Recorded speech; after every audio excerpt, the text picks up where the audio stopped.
the regular meeting. If we could all rise for the pledge, please. Pledge allegiance to the flag of the United States of America and to the republic for which it stands, one nation, under God, indivisible, with liberty and justice for all.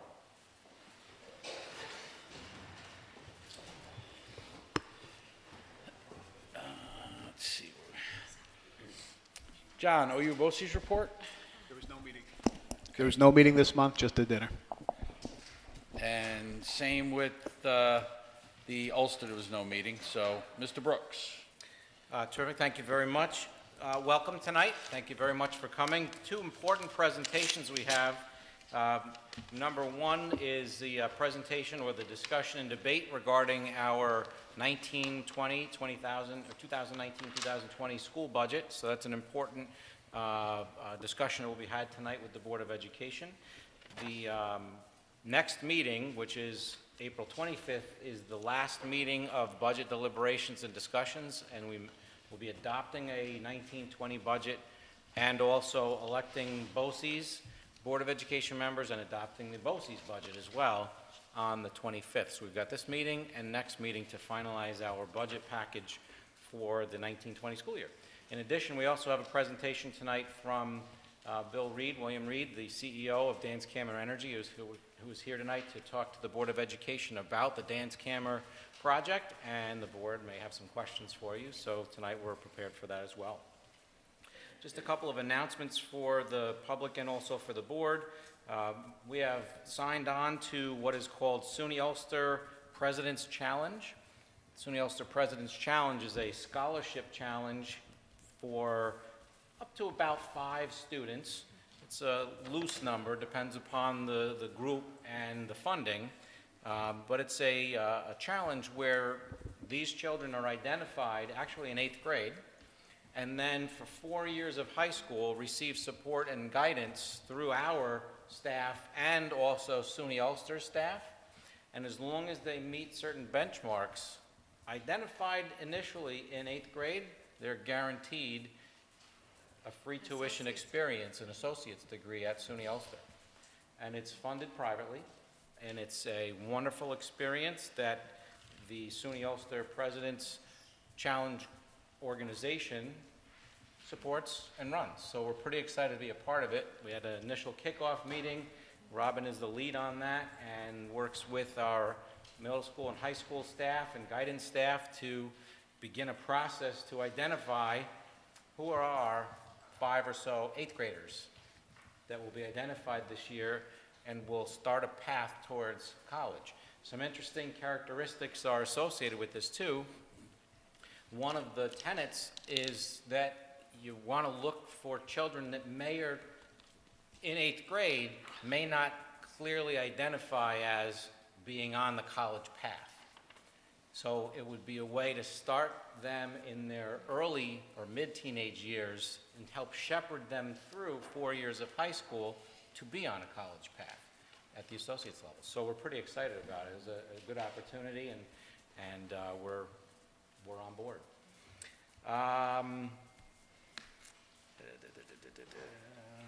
And with that, I have nothing else to report. Okay. Matt, student representatives report. Good evening, everyone. Thank you for coming out tonight. I got just a couple things to discuss this evening. So first, if you've been paying attention to the district's Facebook or other social media page, you'll know that a new mural went up was painted in the main entryway at the high school this week. Truly a remarkable piece of artwork. It was done by a large collection of students in our school in a really short period of time. If you watched, over the course of just 1 week, it went from just some rough sketches to like a beautiful piece of artwork, and it really exemplifies the 3 A's in what it takes to be a Duke: academics, athletics, and the arts. So it's really a big thank you to all those involved, and a job well done for those students. And if you get the chance, if you're ever up in the high school, take a few minutes to look at that mural, because it's an excellent job. And then my second thing is, as we roll into April, we're now in the state assessment season, as we know, for our 3rd through 8th graders. Around this time, we'll be doing the ELA test, so we like to just kind of wish all our students the best of luck. It's very interesting now that, you know, a lot different from when I was there, that the assessments are online. You know, I kind of feel like the old man kind of saying, oh, I remember back in my day, I took those tests on paper. But, you know, jokes aside, I'm really interested to see how, in the long term, when we get some data, I know how this is a new program, maybe like 5 to 10 years down the road, to see how these new online assessments affect scores, or even if they have any, like, effect on the scores at all. But nevertheless, I think the online examinations is the direction we're headed. I wouldn't be surprised if a decade or two now you see that at the high school level with the Regents examinations, but that's a lot. That's thinking very far ahead. But that aside, we like to wish the students best of luck. For anybody who has students taking those tests, just make sure, test day, everybody's relax, breathe, and just be confident. I always like to say the hard stuff is done, because you've been doing the stressful work for months in advance. I know I've seen it with friends and siblings, how they've been cranking out probably 2 practice tests a week, writing an essay or 2 overnight. And so I always thought that was the hard, stressful stuff, the crunch time in February and March. And April, when the assessment comes, that's really these students' time to shine. So remember, relax, breathe, and be confident. And on that note, I'll finish that. Thank you, man. And now we're going to swap the order a little bit. We're going to move to the dance camera presentation.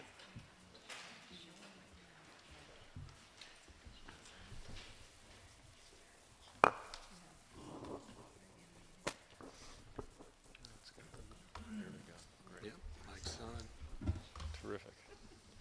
Well, thank you very much, everybody, and board, thank you very much for inviting me to come here, and I welcome any questions anybody has.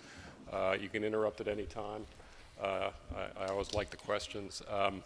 My name is Bill Reid. I'm the CEO of Dance Camera Energy, and I've been involved with this project for now almost 3 years. I grew up in Westchester County, just down the Parkway from here, and it's great being involved in a local effort in really what was my backyard. Dance Camera is a very old plant, as you may know. It was built in the 50s.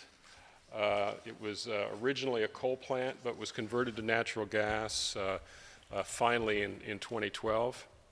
We currently only act as a peaking facility, mostly because we're very inefficient. You know, it's hard to keep up with the newest technologies. But once Indian Point goes down, we'll be one of the 3 much older facilities, Roseton and Bowline being the others. Roseton is our neighbor to the south of us, that are relied on by the grid to supply power. So we will run much, much more starting in 2020 and 2021. Our goal, if we're going to run more, is to somehow make this plant more sustainable. Most of the people who work at the plant have been there for over 25 years. Ed Hall, the plant manager, is moving on his 40th year. We want to make sure that our employment is maintained. We want to make sure that we're a sustainable partner for the town of Marlborough School District, as well as the town of Newburgh. We currently take about 11 hours to start. Very slow starting, takes a lot of time to get going. The new facility would start on almost on a moment's notice.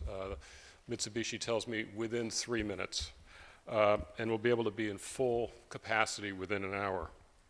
Our emissions from the new facility would be reduced on a per hour basis by 80 to 90%, and we'd emit less than half the carbon on a per hour basis as we do now. We would no longer use the Hudson River for cooling. You can see in the picture there's a bunch of intakes there that bring in, believe it or not, 60 million gallons a day to help run the plant. They come in and they go through the plant, they help produce steam, and they're put back in the river, but they do warm the water. We'll no longer use the Hudson River. I'll show you some pictures in a minute of how we will be cooling the plant. We will also be able to put in the old turbine building and up on the hillside there where you see our landfill, we'll be able to put solar and batteries. So we hope to be a complete new age energy facility. I like to say that our plant is equivalent to a 1953 Olds 88.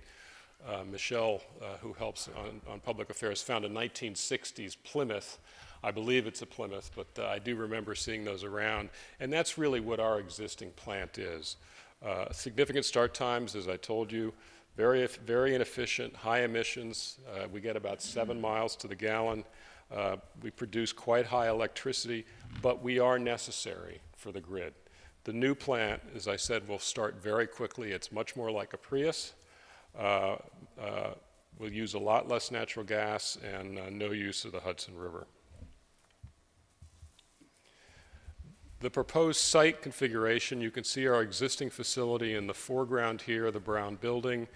That gray spot, we'll be removing another large building and a tower that's over 170 feet high, almost 200 feet, and a lot of other things from the site. The new equipment, it will be 1, 2, and 3, so much smaller facility size. In fact, that new equipment, 1 and 2, produce as much electricity as the entire building and the entire rest of the site does today. We're using an existing brownfield site.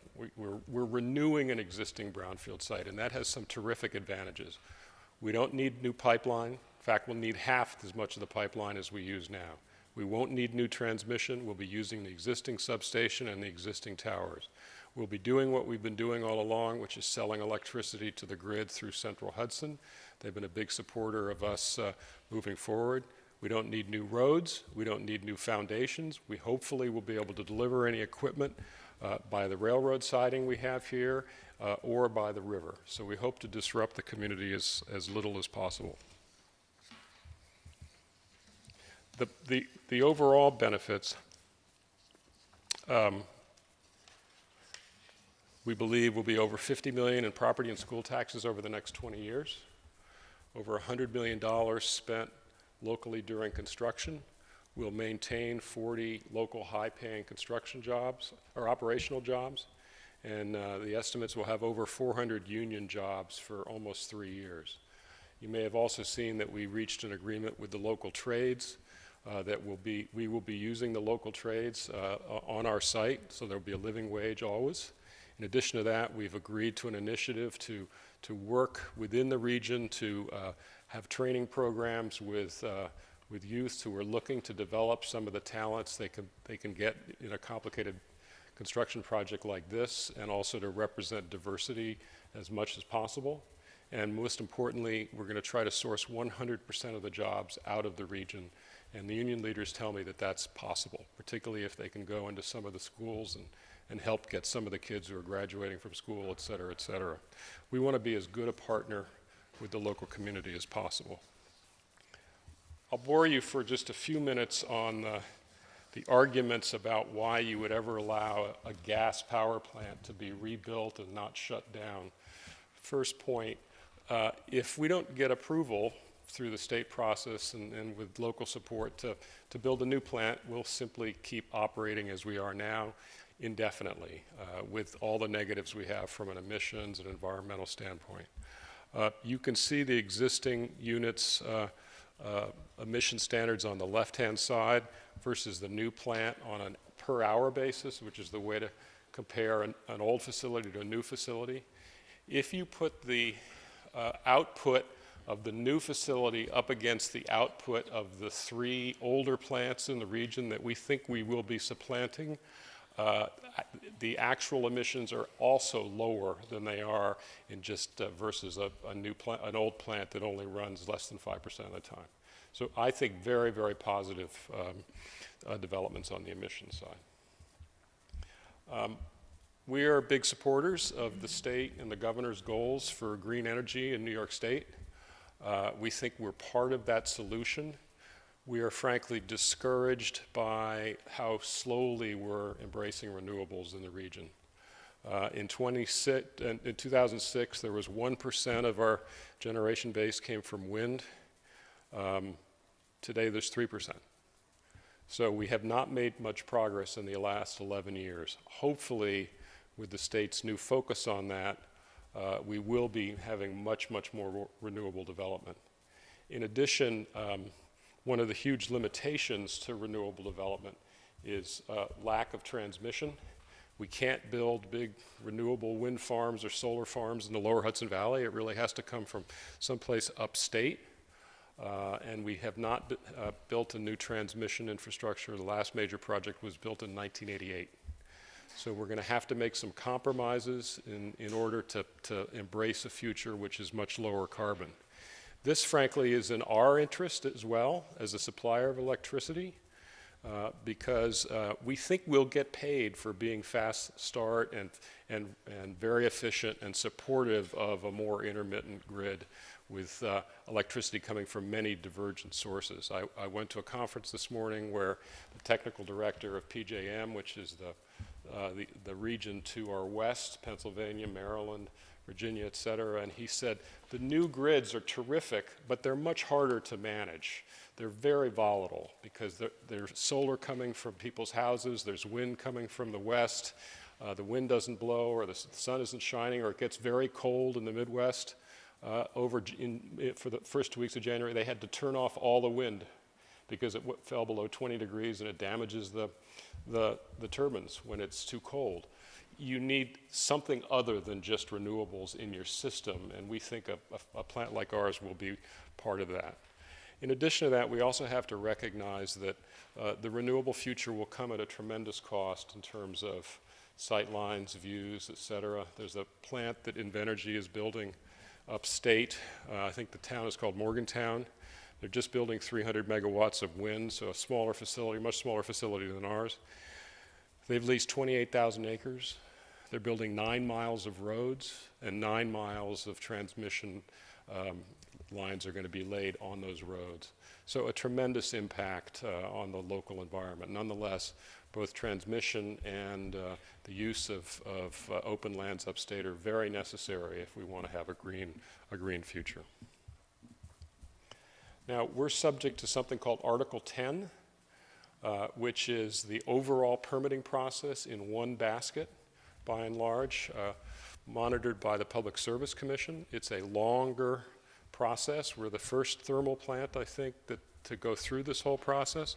We filed initially in May of 2018, and the first part of it was going around the region and telling everybody what we're doing, putting up a website, putting information in the public domain.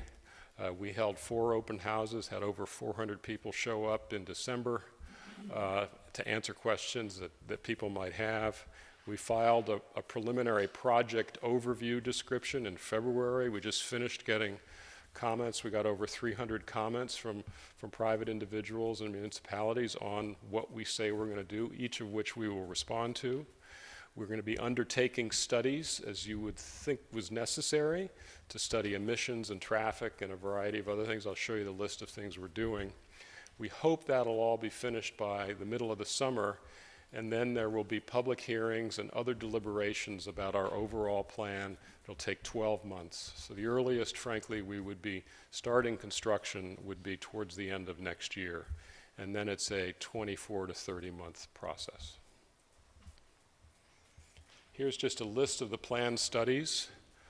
We were meeting with the Public Service Commission last night to outline some of these. We've also made money available for towns and others who would like to hire consultants to help them. So both the town of Newburgh and the city of Newburgh and also some environmental groups have been allocated capital that came from us, happily, to be advised by professional consultants. But we'll be looking at things like the cultural resources on the site, noise monitoring and modeling. We've taken all our visual site pictures with leaves off. We're waiting for the leaves to come back. We'll take pictures with leaves on so you can see from 5 and 10 miles away what the new plant will look like.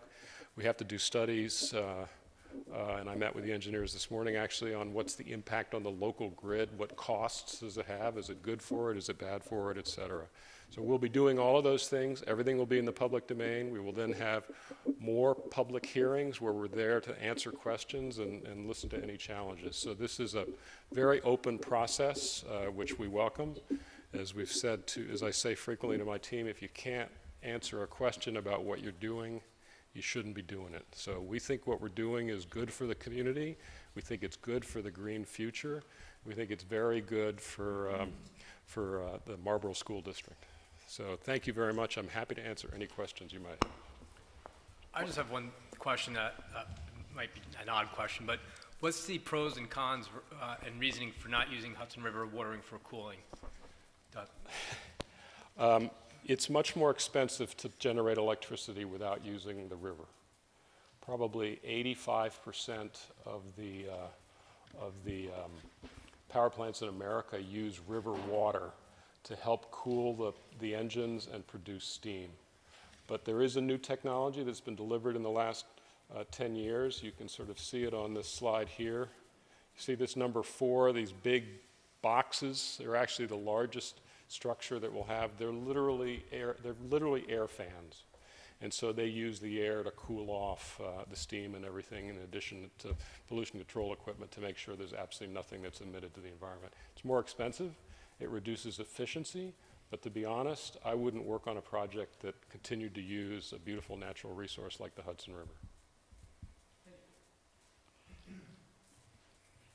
One of the, we currently have obviously a pilot in place, and in addition to that, we have the community benefit system in place already, an agreement in place. But the current one only would benefit us if you ever got to the point where you were actually doing much more than just your routine. So through this whole pilot, we've seen no benefit from the community benefit agreement.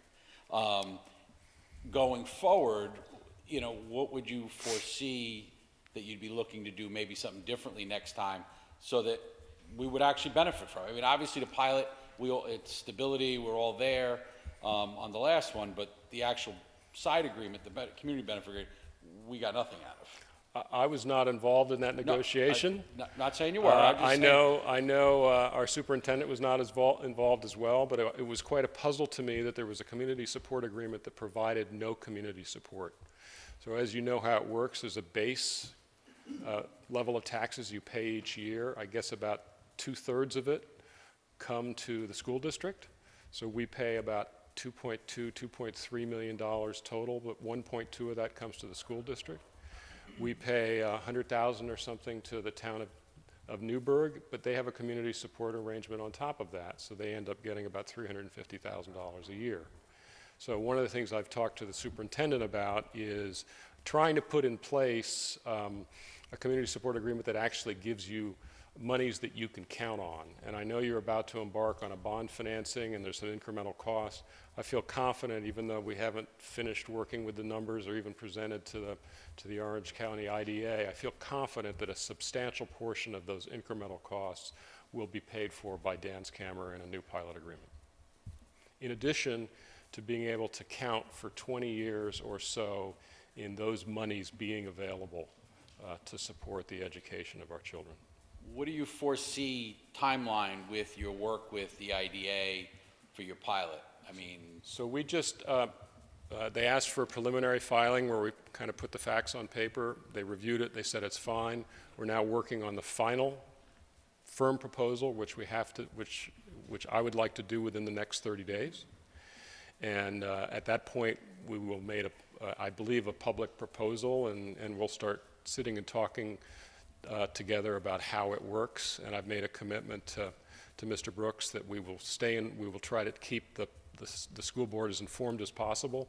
I know you're not necessarily sitting at the table, but you're the recipient, and we as the taxpayer very much respect the necessity for the school district to be involved and have their input. And we've been willing to meet with the superintendent and with Pat, and we toured the middle school a few days ago, and we're very enthusiastic about the impact a long-term tax arrangement will have for the community. As you talk about the community benefits and what you want to do going forward, I'd just like to understand the one element of the pilot that hit Marlboro the hardest when it was agreed to so many years back was the fact that it was based on an assessment assuming the plant was going to be scrapped. and it never was. And the ramp down was actually in our benefit because the original intent was they wanted to go to zero like in the first year, which would have wiped us out. So we've been living with that for all this time until that pilot goes out. So now that we're in an opportunity to do this new pilot, well, for as much as you can tell us, what's the plan to put a fair assessment in there that equates to what it's worth, even if there's a pilot offered, but based on the assessment that's real instead of really inaccurate for all these years? Well, the pilot agreements are not based on an assessment, just as if, I'm not sure that would be fair for anybody who's building a brand-new facility to immediately be assessed at the mill rate that everybody else does. It's something we'll have a negotiation about. The goal is to make it something you can count on, so there's no risk that it will go away in the middle of the polar vortex, the first polar vortex, like it did last time. We do not want that to happen, and we hope it's something that's much more responsive to the needs of the community and can be counted on. But doesn't the assessment have a part in it? I mean, I thought my understanding was that there's an assessment that values it, and then there's an agreement of how much you're going to defer or No, save. the pilot is strictly based on the agreement with the IDA, Agreement of what we'll pay. what the taxes will be. Now, I've been trying to figure out what's fair in all of this. I kind of know what we can afford, but I've been trying to check what's fair. And as bitter as that time was, we're paying significantly more now with our old facility than one of the new facilities in the region that just turned on is paying, which is much larger and will cost much more than our new facility. So, you know, we think we're already in a place that's significantly better than what that prior pilot agreement was. We've also looked at pilot agreements from other facilities. We'll be 3, 4, 5 times larger than any of the others that are in Orange County, other than Roseton. So we think we're moving in the right direction, and it'll be positive for everyone. Thank you. Any other board members? Mark, you had a question? Yeah.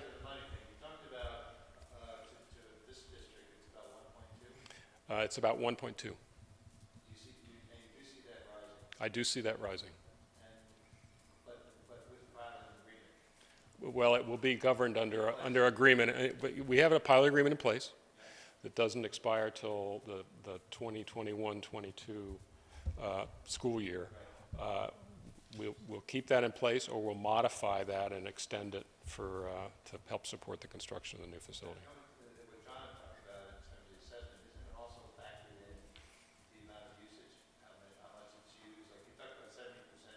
Yeah.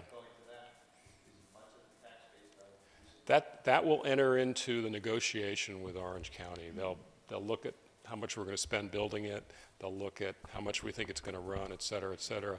But it's a trap, as we saw, because the community benefit arrangement with the school district was based on volume generation that we've never hit.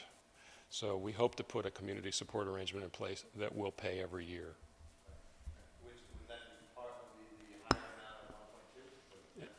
It should produce a number materially higher than 1.2 million a year. Yeah, but that would be separate from the pilot market. Right. The community benefit agreement would be separate from, you know, the only way, like if Indian Point went gone for some reason tomorrow and there wasn't enough support in the area to meet everything, then we may actually would make some money on the community benefit agreement if they had to produce energy every day from now until a new plant was built. That'd be the only way we'd make money on a community benefit agreement right now. Any other questions? Just a quick question here. Yeah. So let's say the plans fail. I mean, I'm looking more at terms of stability. If everything goes down, PSC says, no, can't do it. Your intent is to remain as you are now as a peaker plant and just... Yes. Yeah, and keep operating as best we can. Okay. And we will, you know, Mark is right, and you're right, sir, that we would probably run 5 or 6 times as much as we're running now. We'll be making more money. The pilot agreement will continue to be paid, and it's not my desired outcome because I'd like to build something sustainable, but it's not a bad outcome. Right, no, I'm just looking in terms of stability. If it doesn't work out the way you're hoping, that at least it still remains a stable part of, you know, a taxpayer. We would, I know, I would hope that it would be a newer facility, because if you have to run at that level, the emissions is going to be much Much worse worse.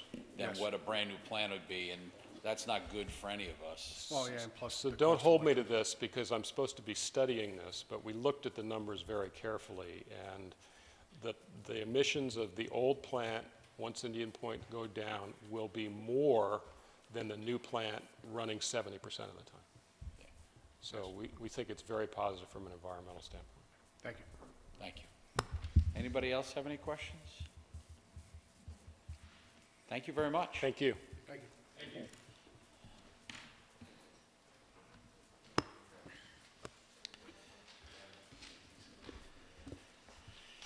And now we'll move to the budget presentation.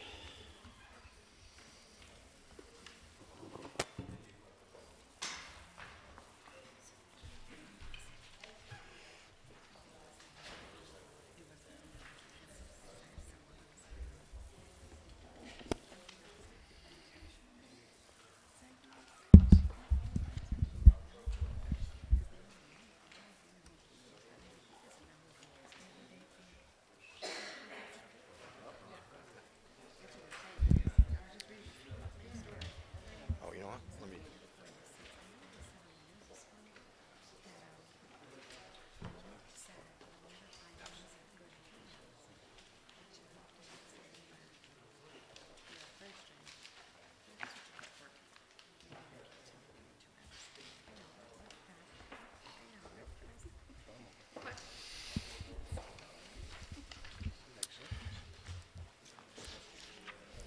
Okay, so we're going to get started.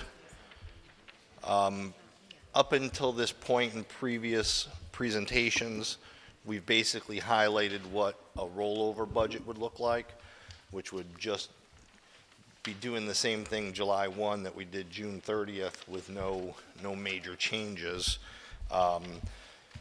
Now we're going to incorporate what we see as the reality in terms of additional areas of increased expenditure and some areas of savings as we try and wrap up everything that we'd be spending our money on. The tax levy remains the same as what we reported on previously. So it's a 2.61% increase over the current year, about $907,000.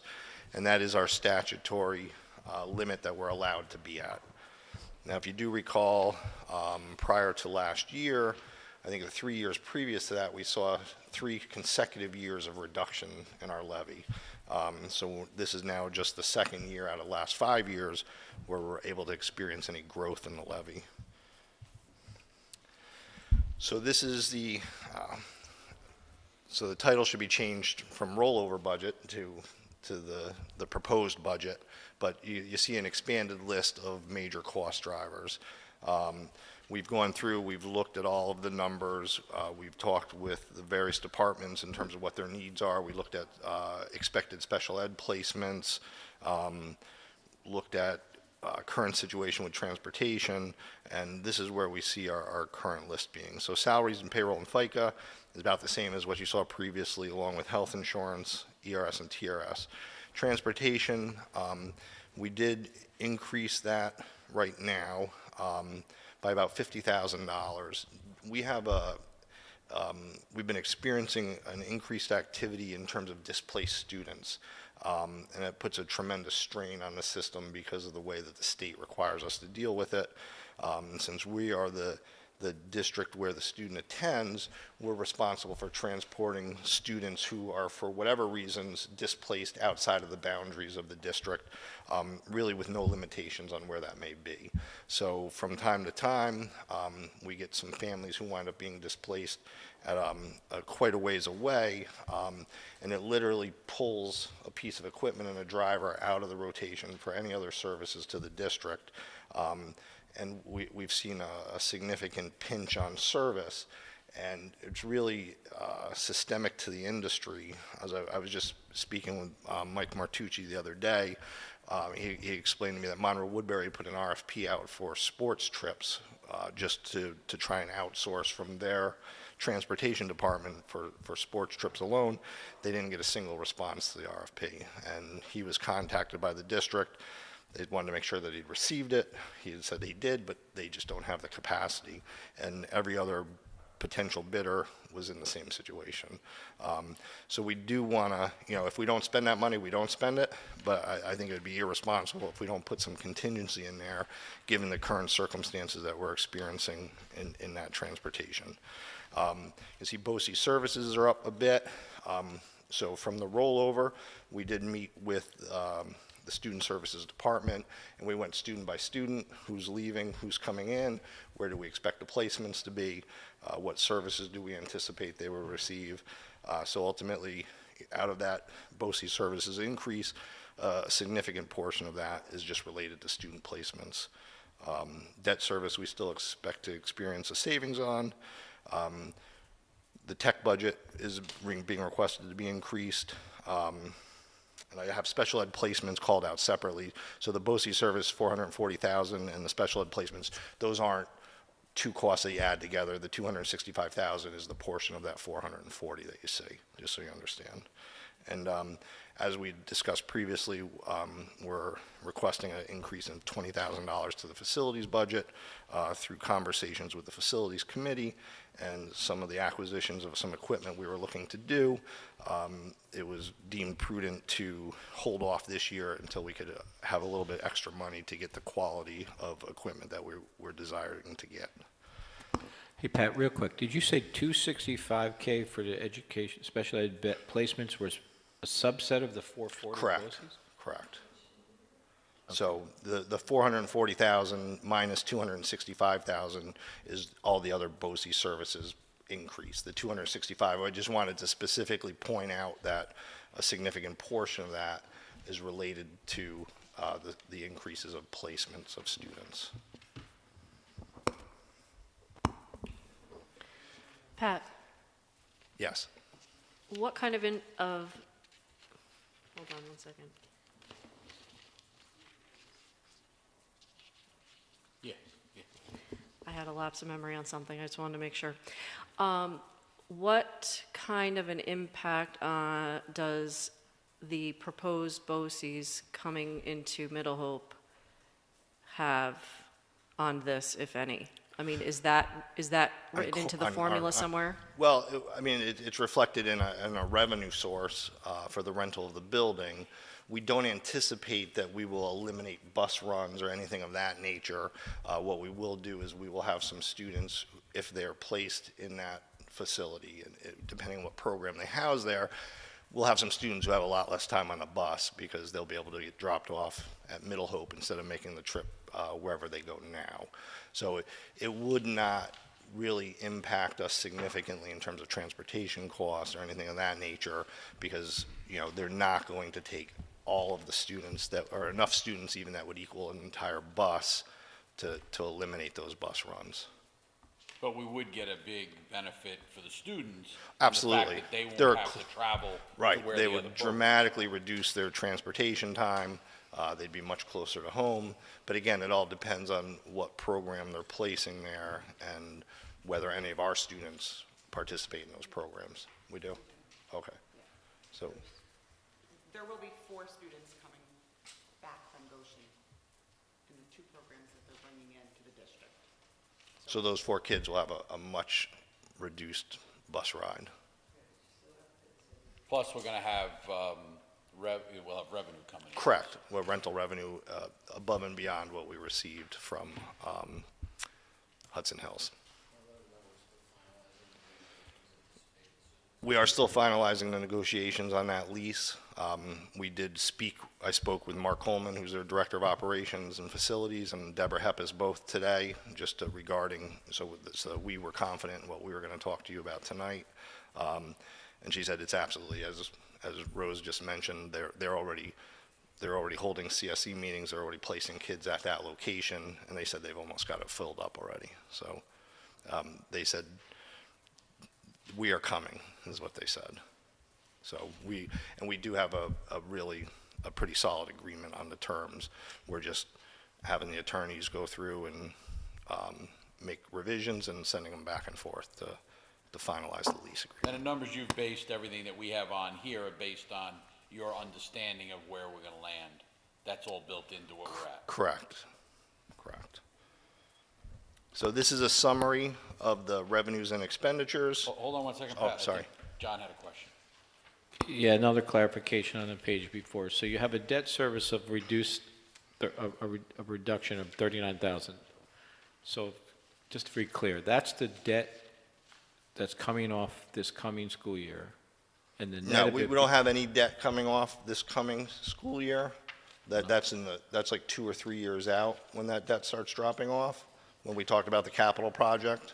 Yeah, but I thought there was one small one coming off next year and then the bigger one the year after. It's 2021 when the first So one comes nothing's off. coming off next. Correct. So what's this reduction again? This is the refinancing? This is a result of the refinancing and the fact that we're now, we're continuing to pay principal and reduced interest payments. So we see a significant bump in our principal payment, increases significantly, and our interest payment decreased a good portion. And this is the net result, a decrease of $40,000. Okay, I guess I was mistaken on that.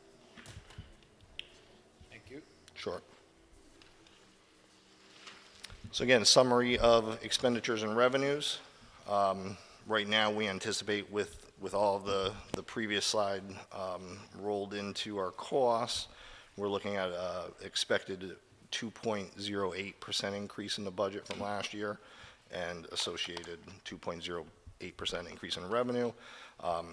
Obviously, we're capped at our tax cap ability. So right now, we're anticipating an allocation of about $4.2 million in reserves and fund balance, with an expectation that we would spend about 1.9 of that, with the remainder bouncing back in as part of our 4% contingency that we budget.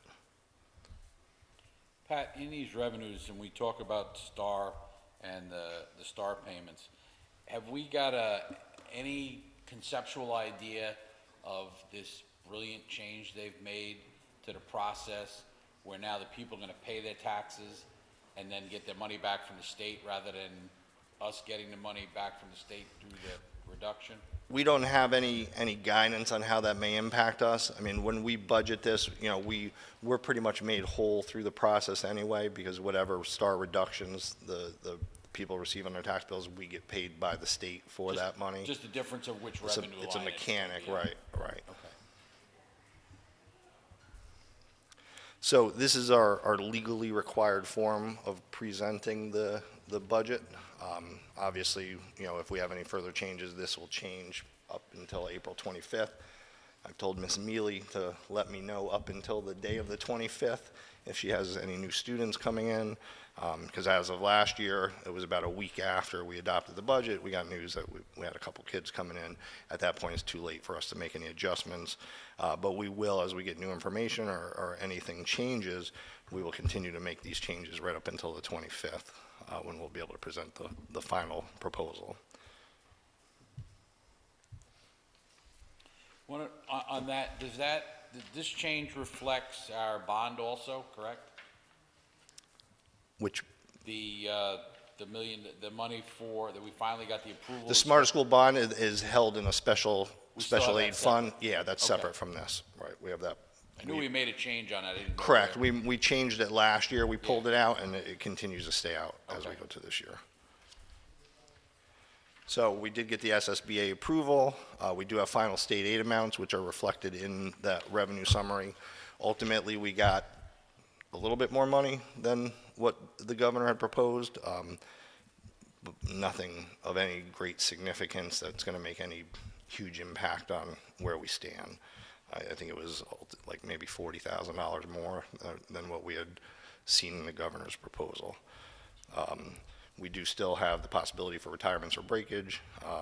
We reflect everything that we know right now in those numbers, but there is always a possibility that we get retirements after the budget's adopted. So these were the proposed additions that were discussed. I don't know, Mr. Brooks, would you like to speak about them? So what I did was I reflected all of the elements that were initially part of a proposed set of discussion items which goes down to basically additional students, clubs, and activities, TBD throughout the year, of $8,000.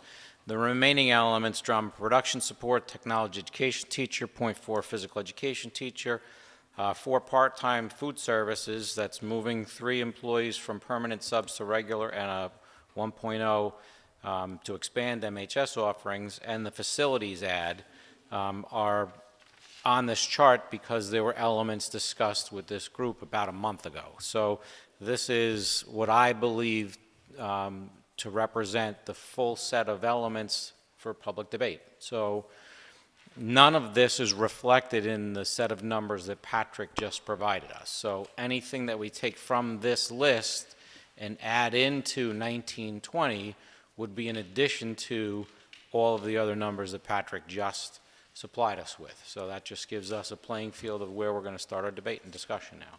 And we are fully prepared to discuss any of this, none of this, all of this, any parts. Well, and I guess the question, because the one thing that's missing now at this point, now that we know the numbers, is do we have some projection on, you know, in percentages of increase and stuff at this point? For taxes? Yes. Pat was looking at that today in some level of detail, and there are some really big moving parts that he will try to nail down with the town of Newburgh and other taxing entities before the 25th. But an initial general, very rough look for a $200,000 house was somewhere in the neighborhood of about $300 or $350. Yeah, $350 anticipated. So that, but that is subject to swings in lots of ways because of 2 large parcels, which would be power plants. I mean, you know, there's some. Okay, yeah. So just for one caveat there, we have the last year of the adjustment to the roasted assessments, and that's looking to be about a $15 million true value drop. One of the things that we've seen, or we saw previously, is we prepared ourselves for a number of years for the impact of the big drop in this assessment reduction, and it never materialized because there are other factors in terms of growth within the municipalities that offset that. So, you know, that is a significant driving factor in what that ultimate rate could look like, and you know, it's really such an unknown variable. I guess the question is there a lot of validity to looking at those numbers? You know, we can probably give you a good general idea, which is generally what we provide, but in the end, we have no idea whether that number is actually going to mean anything or not, depending on what happens with the municipalities in terms of growth. Well, and I guess the thing that for us, for being able to evaluate these is, you know, does $50,000 equate to 0.5% or 1/4%, or does 100, you know, what's? Well, what we could say right now is that no matter what we do here, it'll have no impact on our tax levy, right? Because we are applying $4 million in excess of the tax levy to meet the financing requirements that we need. You know, we do anticipate on the longer term projection that we looked at with the bond proposition, you know, we're continuing this year and next year to run planned deficits. We ran a planned deficit last year, but we do have the turn to where we expect to start running planned surpluses. So anything that you do here will not impact what the tax levy would be. If you add additional expenditures, you know, I would caution about, you know, I would feel more comfortable making significant adds once we turn the corner and start running those surpluses versus running the continued deficits. But adding, you know, some of these in is not going to have any impact on where your tax cap is going to be. So I need a little more explanation on that. I think what it means is you've got the planned allocation of the fund balance. So if you were to add these in, what would it? Dollar for dollar, we'll add more fund balance to Well, that's what I mean. So the anticipated coming back next year would be less, right? Of that allocated fund balance, You're expecting, I think you said 1 Well, point right, something to come back, right? we expect about 1.9 coming back. Well, what we would do is we would add more. So instead of the 4.2 million, if you added $200,000 of expenditures, I would apply 4.4 million to. So it'd be 1.7 coming back instead of 1.9. Right. We will ultimately would wind up, whatever gets added on will be less, we'll apply more fund balance, we'll spend more fund balance. We may get the same amount back, but we will have spent more to do that. So, the way you look at it is, I'm going to use rough numbers here, right? So we have $36 million tax levy, but we need $40 million in revenue. So we have $36 million in the tax levy. We can't do anything more with that. We then take $4 million out of our savings to finance the shortfall. So anything that we add here will be taking more money out of savings, which will, over the long run has an impact. The numbers look pretty favorably as we go further out, but, we're not there yet. We still have this next year, and I believe the year after that with planned deficits. And then I think we had a very small planned surplus in the third year. So depending on what we do here could impact whether we have 2 more years of planned deficit or 3 more years of planned deficit. And just as an aside, just to speak to the last part there, the facilities person, I know we had talked initially about possibly needing a custodian and a maintenance person. BOCES was going to pay full out for the custodian. They've come back to us and said that they will provide custodial services, so we don't have to worry about a custodian addition. We do anticipate, and we're building into the lease, and we have an understanding verbally with BOCES that they're going to pick up about half the cost of what a maintenance worker would be. Larry's department, as everybody did when the power plants went bankrupt, everybody cut and was reduced. Larry's one of the few remaining departments that is still living with a reduction related to that time period. So while there is, an anticipated cost of $70,000, we anticipate a significant, close to half of that cost being associated with the lease to BOCES. So instead of a 207, before we even really start debating these add up to 287,000, and even if you're saying half of that, so if half of that's funded, so we're down to 252 for all of this, when considering they would pick up at least half of the 70. So that's basically the number we're talking about, correct? That's what I got. Correct. If that, I haven't added that up, Yeah, it's but if you add 252, it, I added it as well, so that's We all added, we came up with the same number, it must be right. and the other thing to consider too is the $14,000 for food service has no impact on the general fund. That's handled through the lunch fund, and lunch fund sales and the revenue generated through the food service activities covers those employees. So we don't pay for the food service employees out of the general fund. So that 14,000 has no impact on the A fund budget, the general fund. Okay.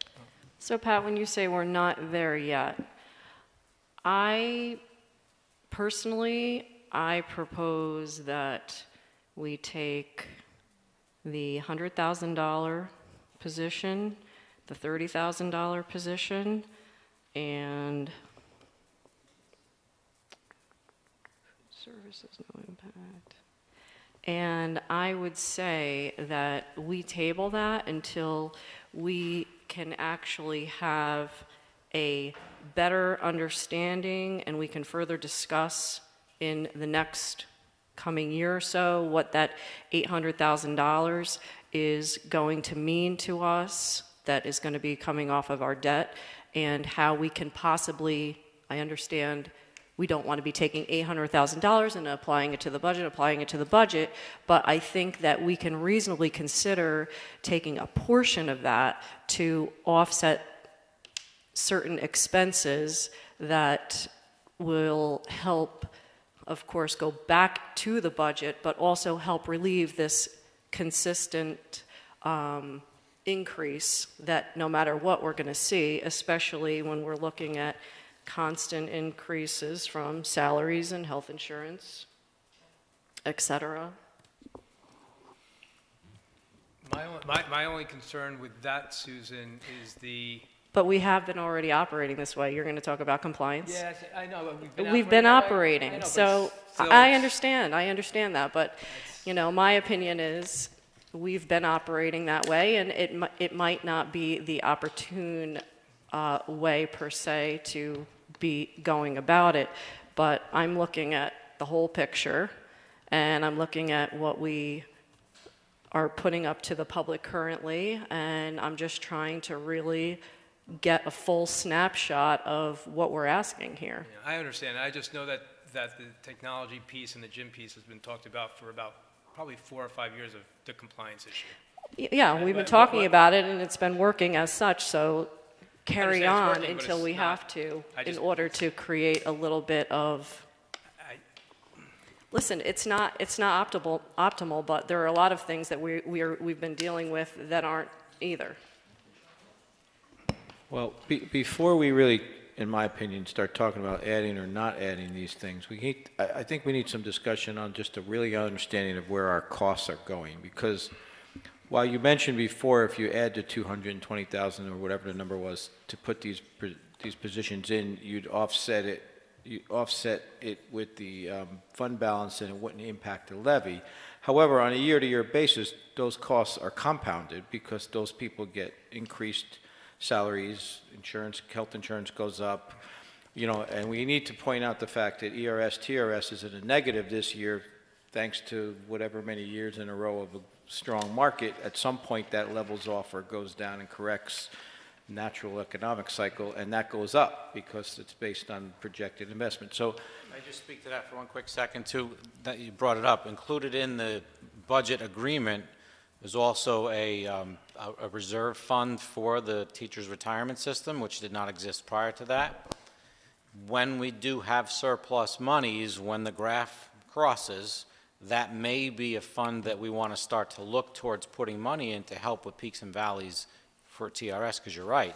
Just as recently as 2 or 3 years ago, we were talking about a substantial increase in that line. So, yes, and that's relatively small. That's like I added that up roughly, got thrown off with the 265 being part of 440, but it's around $1 million increase, right? Yeah, well, so that's kind of if all things stay the same, we're going to see that increase every year. So that's a $1,182,588 total increase. Like I captured the big numbers there. There's obviously little fluctuations. I'm not going to call out every $10,000 change. So what's the thought, or what's the outlook of that? I mean, we're going to continue on million-plus incremental compounded cost increases in the near future, or are there some potential cost reductions out there as our demographics showing our class sizes are shrinking to the point where we could reduce there? Like, what do you got? We don't see anything about possible cost reductions to now or in the near future, and that somehow has to be taken into account here.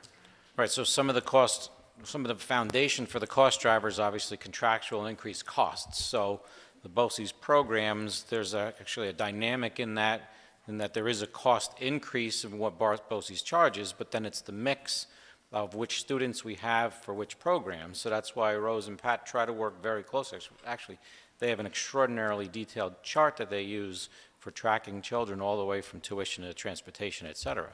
So that's one driver. Another piece is our contractual requirements. As you know, June 2020, almost all of our bargaining units contracts expire. So that right there is an opportunity for the Board of Education to spend time looking at future cost trajectory from a contractual perspective. But up until now, or through next school year, that's set. So that is actually a predictable amount that Pat can build into his set of charts. So it's a real number. It's not a fictitious number. Beyond that, these are numbers that the significant drivers is keeping what we're running right now running at the level that we're running. So yes, those are pieces. How can we reduce that? Contractual changes or reductions in programs. So we would have to literally look at cutting back on things that we offer. Our population is not going down, so that's not something that, and we certainly can look at the enrollment. I just got it yesterday, so we can look at that if you'd like, but there aren't any But I think the question sections is, to reduce. based on what we've seen the last 4 years, 5 years, and our projections of those years, we've been pretty level in what we projected. Correct, population-wise and budget-wise. Right, so we haven't seen any great variance from what the original projections were, and there is nothing in that forecast that shows a big drop anywhere. Correct. So from a prediction standpoint, we did a study, we've stayed pretty much on that. We're gonna have to redo it again. I but think we've next year would stayed be a pretty year to much redo. on that. So from a prediction standpoint, barring some unknown, we wouldn't anticipate there would be any major drop that would allow us to cut sections, especially, in the elementary school, because there are some people that feel they should be lower numbers. I don't agree, but I think we're in the right spot, but. That's actually where I was thinking. I don't have it with me, but I thought the current enrollments in the elementary school were down in the primary grades comparatively. Well, down compared to peak grade levels. Like right now, we've got a peak grade level in 6th grade. So the numbers in 6th grade are in the upper 20s per class, whereas in the 1st and 2nd grades, I think we're down in the 130-ish. I didn't fully digest all the numbers. I'll send them out tomorrow so you have them. But that brings the class sizes down into the low 20s, which is appropriate for a primary program. Somehow I had like 17, 18 in my head. Yeah, definitely don't have that. Now, what about the impacts of this Bayside dropping out now? I mean, there must have been in our projections at least, right? Actually, it's a good question. I don't know if that was really on the radar, because we did that study my first year here, so that's why I think next year is a good year to redo, but that was not a building permitted project. We did put it on their radar as a possibility. But just Middle Hope was the driver at the time, the whole new project in Middle Hope, and we didn't get anywhere the numbers that they predicted out of that. Right, they looked at comparing to the, is it not Par Valley, but the other one up above. But it's appropriate. Next year, I think Susan actually had raised it, that we should look at our long-term outlook, and next year is probably a good year. It'll be 5 years, 4.5 years that the demographic study fermented a little bit, and it's time to look at it again. But Bayside was going to bring us, in their studies, 130 kids. 120 kids over 12 grades, 13 grades, really. Yeah. So it's impactful. It's not impactful, but it's not a spike. Yeah, the graduating class from 16 was the big one. 190 kids, something. the second largest class we ever had. Right. And nothing, I mean, more the max is what, like 155, 160? We range, our typical classes range in the 140 to 160 range. We've got a couple below 140 and one or two above 160, so it's a tight range. This is one of the things I'm thinking of, but is there anything on the radar that could potentially be, some efficiencies gained, classes combined, courses that are being offered that aren't being, not enough enrollment, other things that are non-educational, I don't know, on the maintenance side, on the food service side, that has an increase in revenue or a decrease in costs that could be a factor when you're talking about these. Because when you add these, I'm kind of torn with this. I'm partly with where Russell is in saying we've been looking at these things for at least 3 or 4 budget cycles and they're not there. Compliance is one element of it, but the real reason they're there is not only compliance,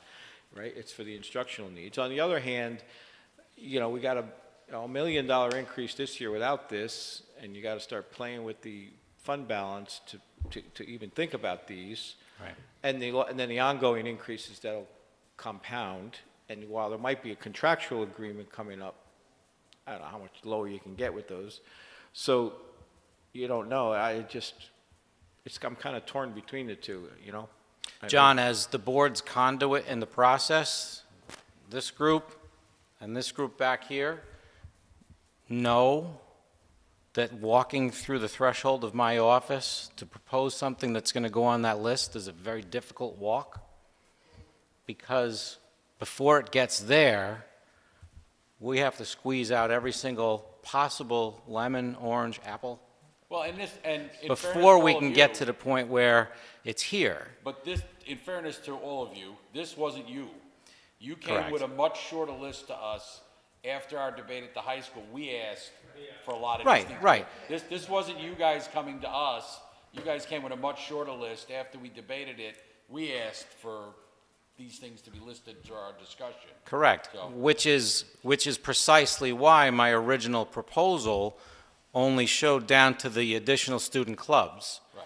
Because the arguments presented about squeezing out what we currently have to produce more from what we currently have before it gets here, I believe that there's still some ebb and flow room. Not a lot, but for example, course offerings in the middle school and high school, especially at the high school. You know, there might be some years where you can offer this particular course set, and other years you're not, based on enrollment. So enrollment drives which courses run. So you might have some, a subset of courses that in any given year don't run because only 5 children signed up for it. And that's absolutely appropriate and done now. We did not enter this experience, which is a different approach to how we could enter this experience, by turning to this group and saying, everybody's going down 3 positions. Show me which ones. And the exercise is more an experience in identifying the lowest hanging fruit and prioritizing. That's not how we approach this budget process. It's certainly an approach that we could take, and for all of its difficult time, this district was forced to take back in the early, about a decade ago. So those were some difficult times, forced because of an economic situation. But that's not how we approached this budget building. Well, we Because then there would be another chart for you to say, okay, which ones do you want to swap? We're running this right now. You want to run this, and that would be a swap. I think that's what you're asking, John. What could we swap? And yes, and we did not go through the experience to determine a list of things that could be swapped, because the things that we have running right now, we believe there's strong value in. And putting them up against a new thing that's not here yet is just not how we approached it. And it's not that we can't, it's just we did not.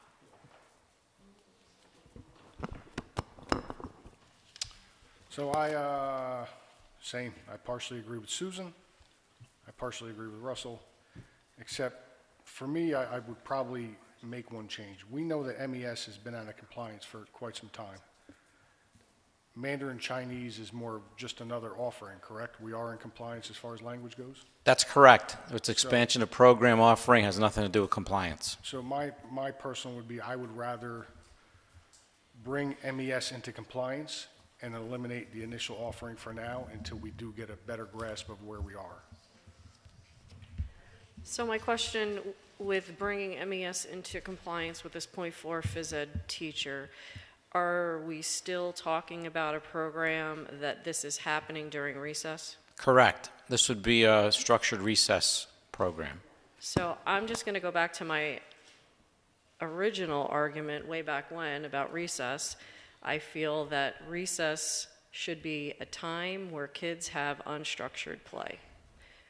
There's a lot of, I'm going to go off on a tangent here for a second, but it brings around to a point.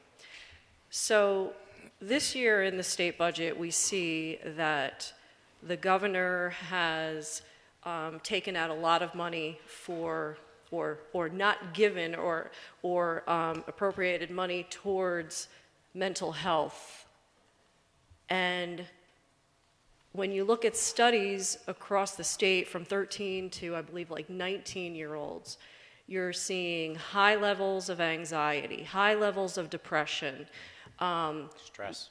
A lot of stress due to, a lot of this due to, the involvement in social media today versus what it was. A lot of it due to academic pressures, what's to come, and the peer pressures of what their fellow peers are doing and where they are.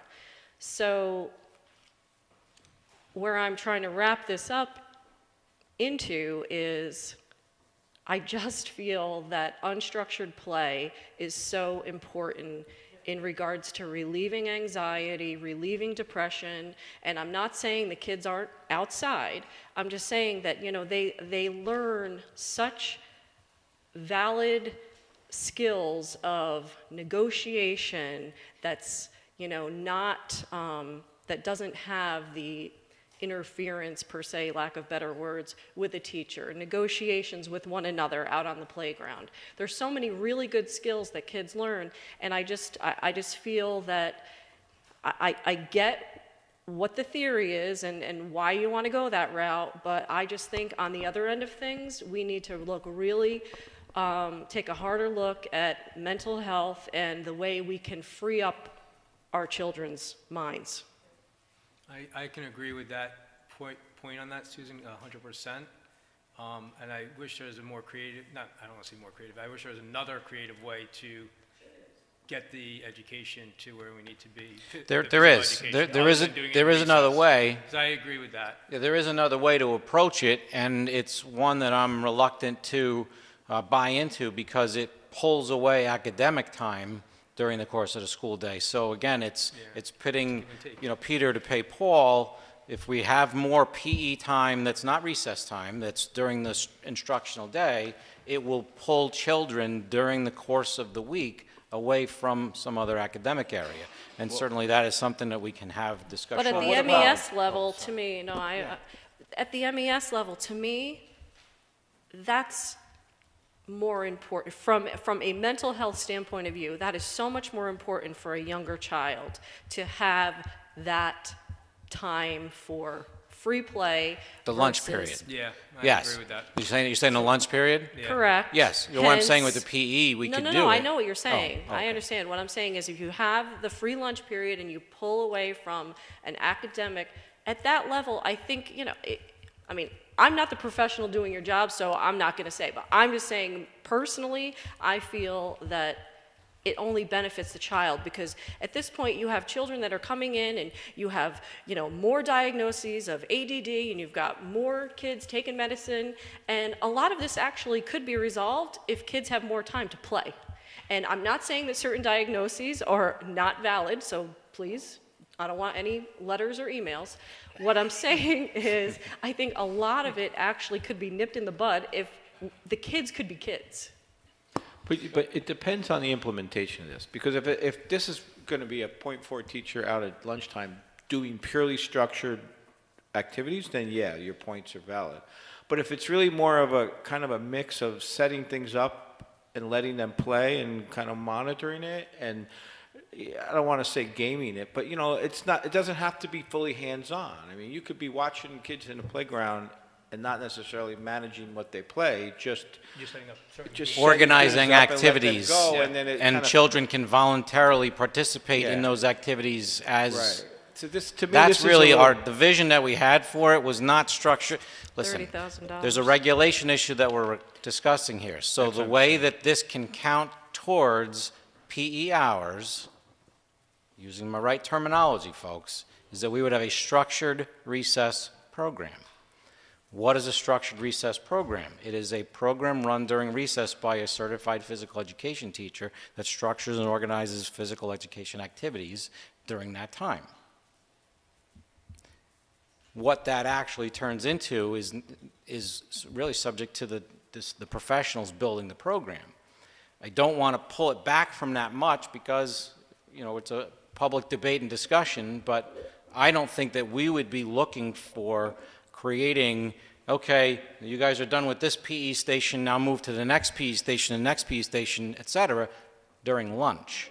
I think this is more of a physical education teacher, professional, that organizes activities that children can participate in on a more structured way, as opposed to, okay, kids, take the Frisbee and go out and play, which they can do also. They don't necessarily need to participate in the structured if they don't want to.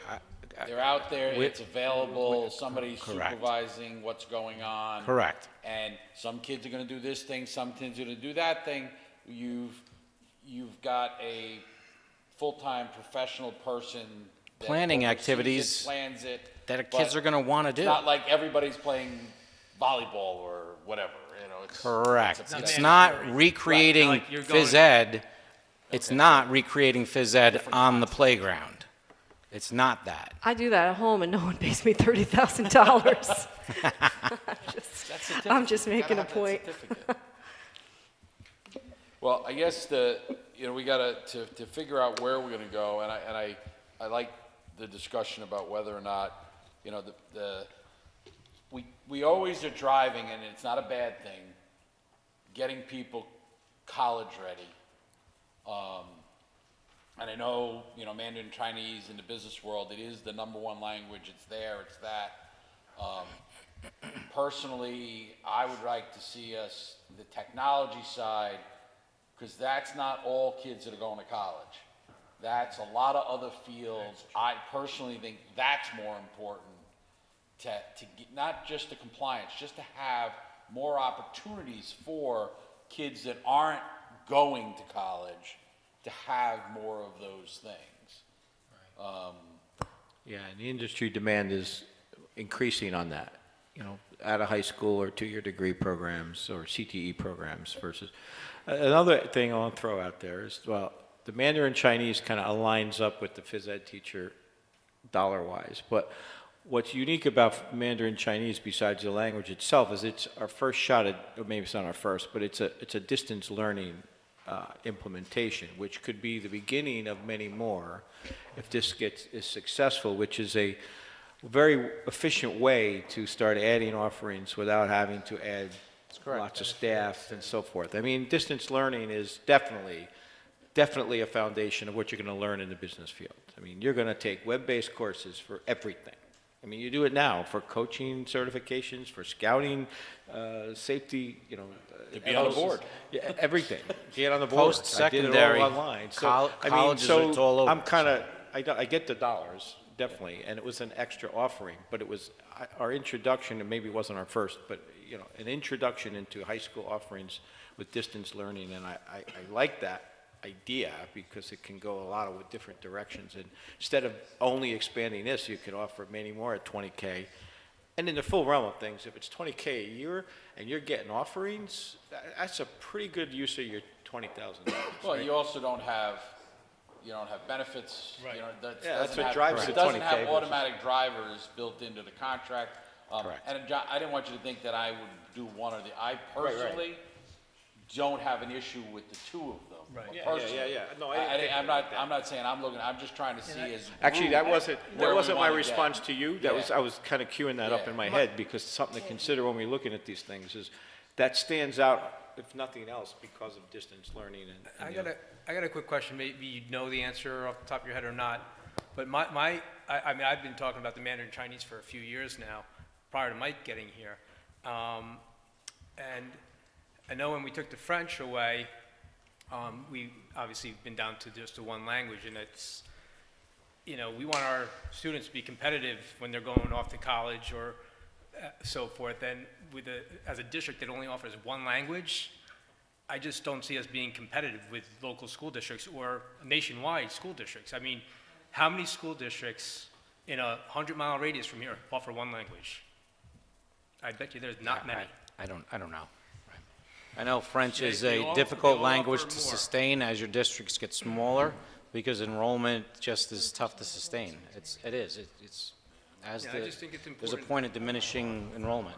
I think it's important to have more than one language offering Understood. in this district, in this time that we're in. Understood. Well, so I guess this is the tough question, because we're not talking about something that's going to affect our budget. This is more operationally, for your perspective, for posting and planning and those types of things. Because if we're going to use fund balance, we can add a program or move a program at any time. It's really a question over what do we want you to start preparing for, correct? We're meeting on Wednesday next week to prepare our spring posting. We already know 90% of what it is. The last piece of fruit hanging off here is what the flavor of the board is in anticipation of the 25th. So we will be posting for anticipated openings next Wednesday or Thursday. That way, during spring recess, we can get some resumes flowing. So anticipated openings that posting doesn't nail us down to the openings. It's just getting resumes flowing. I was hoping to get some idea tonight as to where the board is leaning. No, no. Can I offer something too that might help the decision-making process? Because I fully respect where Pat is, because he's a great steward of our finances. Maybe we can ask Pat for the 25th, and we can probably send it out prior to that.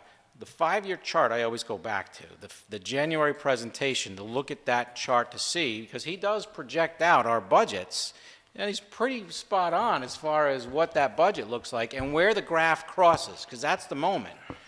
And then you can start looking at where that graph crosses and what that fund balance looks like over the long term, short term. I know Pat, and we don't want to create a short-term win and a long-term loss, and vice versa. We don't want to create a short-term win with a long-term loss. And there's some magic between adding and staying status quo to be able to meet the needs there. So we may be having a discussion here over $230,000 or $240,000 on a $58 million budget. Well, what does that mean in our long-term projection? well, and I guess the It question means is, something. But I guess the question is, and this is where we really got to wrap our heads around, is, so we'll talk about the first two items. Is there any question when we're talking about really the first two items? Does anybody have any question? I'd like to narrow that list for you, Mike. So Thank you. Does anybody have any issues? Again, I think sports and entertainment marketing, I think it's a great idea. I have no issue with it. How many kids are projected to take the course? And I know that we talked about this prior. I also know that one year it's up and the next year it's down. So But they actually polled this. I get all of that. So if you have numbers, I love data. Yeah, so in Mr. Lawler's polling of students with the guidance staff, there were 126 students interested, 48 have enrolled for the course. So obviously we're not going to have a class size of 48, and as they build the master schedule, decisions will be made to narrow that down to a class of somewhere north or south of 25 or so students, 25 to 30 So the students. 0.2 is one section? Correct. So we'll be able to accommodate 20 to 30 students. 48 children have expressed interest in, I want to enroll in that class. I'm good with them. So if there's that much need, why isn't it a 0.4? Because then it's, well, first of all, this is very pragmatic. We have a 0.8 social studies teacher, so this makes it a 1.0. We could go in that direction. It just adds another $10,000 on that. It's just, that's why. We were looking to get to a full teacher. We're already paying benefits, so it's just that extra class to try and stay within the confines of not adding We could do that by offering a teacher to teach a 6th period, which will run somewhere between $6,000 and $8,000 roughly. So that's another way to approach it. In the budget, we have typically we have a number of positions that are unfilled for 6th period in the teacher's contract. They teach 5 classes. You can pay them a little extra to teach a 6th period, and they wouldn't have a duty. We don't use much of that. We cut those out a number of years ago. We do still have some money squirreled away for pressure relief. So, for example, if you have just 9th grade English and there's just too many kids in sections, we can offer a 6th period on a required course. We have not used it for things like this. So, but we could.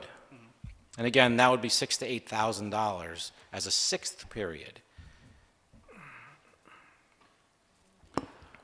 Yeah, but I like the way you have it here, because what you just said is another means for expanding it if it's really becoming that popular. Correct. Right? Without, again, overcommitting and... 48 children will not be able to fit it in their schedule, I believe, as you start to build it out. Remember, the course requests, when you sat down with your kids each year and they choose all the courses, that then filters down to what can we actually fit in your schedule, and you make decisions, well, I'm going to take this course, not this, or if I put it in this period. You know, you've been through it, some of you, so... But it's a nice, healthy number of kids that are truly interested. They've checked the box. They want that class. Well, and it would be the first time you could reevaluate as you move forward. Correct. Okay. So let's do this. So item 1 is, do we have any questions on item 1, the speech? Again, it's the same thing. We have a .8 teacher. This would move that person to a full-time. Okay. Item 2. Any, we got the majority on item 2? Okay. We're going to skip item 3 for the moment. Item 4, the clubs we've talked about. This is the ones that we're going to move, there's multiples that are going to move forward to becoming actual clubs now. Yeah, I mean, $8,000, $10,000, these are, to me, easy. Any concerns there? Okay, so we're done with that one. Now, the drama production, I have a question, because we were talking about fixing the problem at the middle school because they don't have the same facilities. Now, I see we have for both on here, and we know from a club perspective, the high school drama program has a considerable fund balance to run their productions. I just put it on there as a placeholder for discussion. The Gotcha. number really is a subject of discussion, Yeah, so. just, And none of that ties to what's in the capital project? No, this was really, we will be enhancing obviously our facilities at the middle school substantially with Vision 2020, substantially. Right. Well, that's what This is more about providing some level of budgetary support to the two theater programs for their productions that we don't right now. So right now, they're fully funded through themselves. So I'm trying to tie this to what Russell brought up several times. So for example, the 2,500 could be used, maybe not all of it, but to rent the equipment that Correct. they use, the sound equipment. Correct. They would, So it's just, yeah, anything, Yeah. okay, so it's trying financial to support. offset the issues, like I said, again, Right. Okay. middle school, it's new, they don't have all of the same Yeah, okay. facilities that the high school has. I think we definitely should do the middle school, my personal opinion, we should do the middle school for now, and especially to hold them over until we fix what we have, and then see where the club comes, and it's minuscule in the big thing. Just not for nothing, I know it seems petty to be, but the high school's got a healthy drama school program with a good budget. They've been doing it this way all the time. I know it seems petty, but to throw in $2,500 added doesn't make sense to me. well, effectively what it would do is it would allow them to reduce ticket costs because both programs spent a nice healthy budget based on ticket costs to rent the stuff they needed, costumes, build sets, equipment, etc. So this does translate to better programming and potentially reduce cost. It would be another revenue source Yeah. for the program. I think your 2 cents makes sense. Makes sense to limit it to the middle school? The middle school. Let's start with the middle, I mean, Yeah, that's fine. I mean, I too went to the middle school productions. They did a phenomenal job. They do struggle with costumes and getting the sound and stuff. And I think it's different. The middle school, it's like it's a learning foundation seeding program to what's to come. And again, no emails, no letters. They did a phenomenal job. I'm not trying to say by what's to come means anything less than. It was fantastic. What I even saw, which was also fantastic, was the results of, I believe, they rented all of the audio. I mean, Correct. that was amazing. They did an amazing job. So why, yeah. Okay, so everybody's good with doing the 2,500 for the middle school? Yes. Okay, so, sorry, high school guys, I'm sorry. That's okay. They get a check twice a year. for the that's my new line. No letters, no emails. Okay, so we're there. Let's skip down to the cafeteria issue. We talked about moving those people to permanent part-time. None of them get benefits. It's $14,000 to have permanent part-time people rather than hoping we can get them. So what does that benefit us long-term? Just some stability Stability within in your the people. staff? And okay. I didn't know if there was to another the, problem. to the people that are like the lowest paid people we have when you look at everything anyway. The more consistent staff that Fred can have, the more he can build in some institutional quality too, as far as the programming. If you have people in and out on a sub basis, the person that could cook this really good thing left, so to speak. You want to keep that person if you could. And a lot of this is servery also, so we can serve out children so that we can bring more. Well, the high school one is trying to build out that grab-and-go set. I was going to say the grab and So, go right. is a part of this. There's been a substantial, Pat told me about it this morning, our breakfast program has expanded substantially because of additional offerings in the morning, so. Correct, and the plan is to expand that morning lunch or morning breakfast program with kind of like an enhanced grab. We do the afternoon grab and go now that we started. But we talked about, possibly having a cart or having a limited service for an expanded period of time in the morning. And again, these don't have any impact on the regular budget. This all takes place in the school lunch fund, which doesn't have any impact on the general fund. So, but if you say okay to this, it's not going to be an extra $14,000 of cost in this budget. Anybody have a concern with that line? No. Okay, so that's a yes. The facilities, it lists 70, but we're really talking about $35,000 because we're going to have income back from the BOCES side on the other half. Correct. Yeah, we're still, we haven't finalized that deal, but that's our objective and that's our general understanding And also. that's the one group that's gained nobody back since we did the cuts. Correct. So we're talking basically funding a half a position back. It's also the group that keeps their stuff going. So a lot of the things that we were able to do prior to presenting Vision 2020 was because of the staff that works in that area. So these are complicated systems. We need people to maintain them. Anybody have any concerns with the last item, facilities? So 35,000 is Yeah. what we're projecting. Yeah. That includes insurance and all the costs associated? That would be the anticipation. Again, and again, Larry's asked for this person pretty much every year since I've been here. Like, the need is there. I completely believe him 100% that if he has this extra person, he could just keep things at the level where it needs to be. I do have We one. didn't ask him to produce it, but he would be able to produce the list of thousands of work orders a year that are done, so. I do have one quick question on that, though. BOCES is bringing their own custodian. For down cleaning. For cleaning. So the maintenance guy would be split between us and them. What would he be doing down on the BOCES side, on Middle Hope?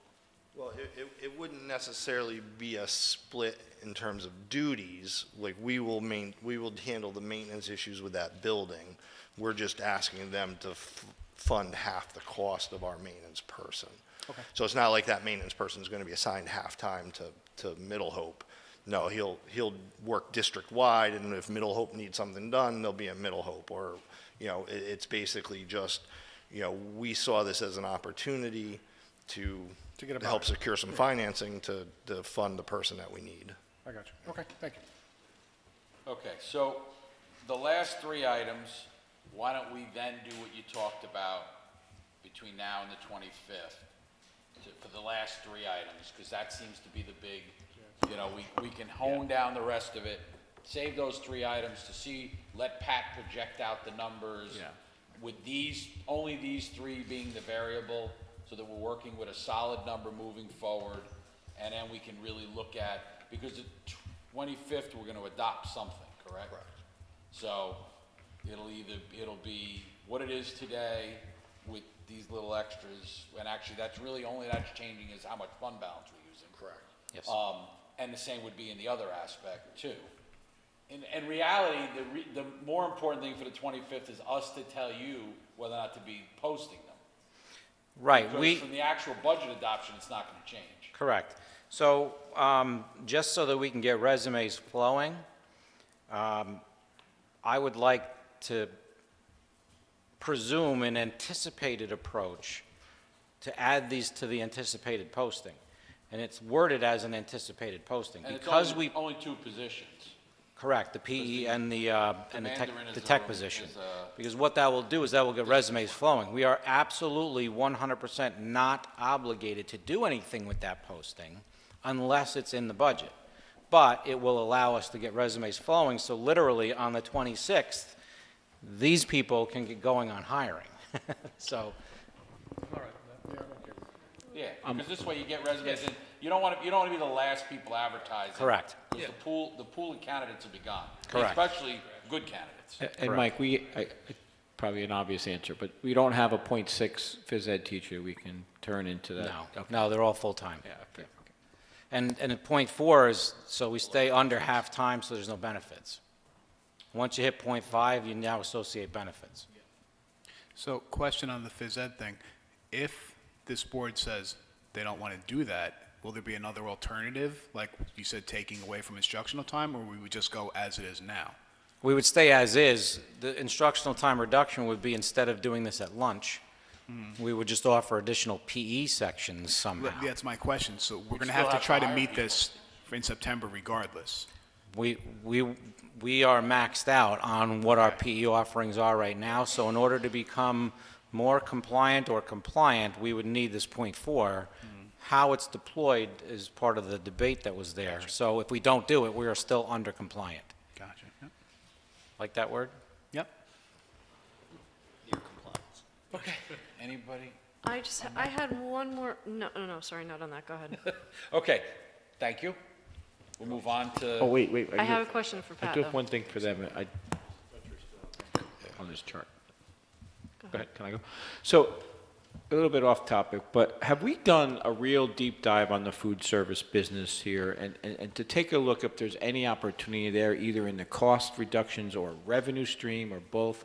I focus in on this a lot, and I've done it for several years in different questions, because one time I remember Bill Bell asking if we went to all, real dishes and dishwasher compared to the paper products and plastic products, would there be a savings there? I don't recall ever hearing a comeback to that, as just an example. And also on the revenue side, like what if you raised lunches 10 cents? What would that mean? Can we ever get to a point where the food service is somewhat self-funding, if you will, or close to it, more than we've ever looked at it? That's really my question. Have you ever We looked do, I mean, we look at it. There's a paid lunch equity tool we use to make sure that our prices are being raised appropriately as required by SED. But I mean, let's look at the reality, right? Lunch is $3. Where do you get a $3 lunch from? You Well, know, that's where 310 wouldn't hurt you, and if it raises enough Well, to offset, but you know what I mean? we did we did raise the prices last year going into this year, and we pretty much raised the prices almost every year to some degree. I have an idea.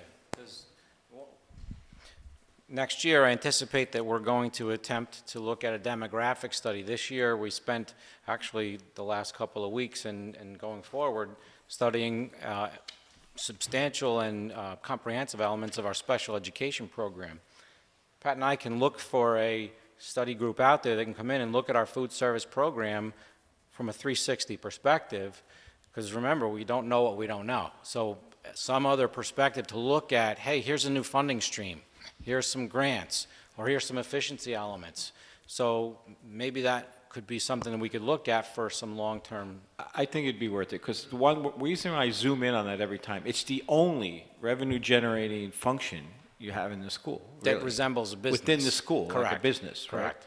And now you're talking about the grab and go, which can have some appealing things to it, right? Like, it's the only one. So if we're not looking at it hard, then we'll make every effort right? to find a group out there to help give us some outside guidance perspective. I think it's worth it. And the thing we got to remember is that a good portion of the people, we're getting a set dollar amount. Yeah. Correct. No matter what we charge everybody else, the state says how much you're getting. There are so many constraints on the program of what can be sold and when it can be sold. Listen, know, we it's could triple complicated. profits tomorrow if we could start selling snacks that kids really, really want to eat all day long.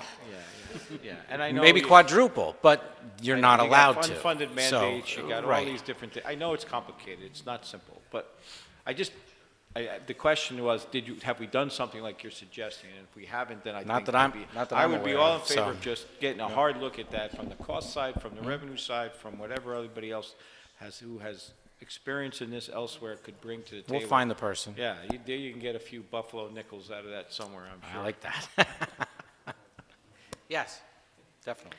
Just quickly going back to the major cost drivers, that slide, you talked about the displaced students regarding transportation, I believe.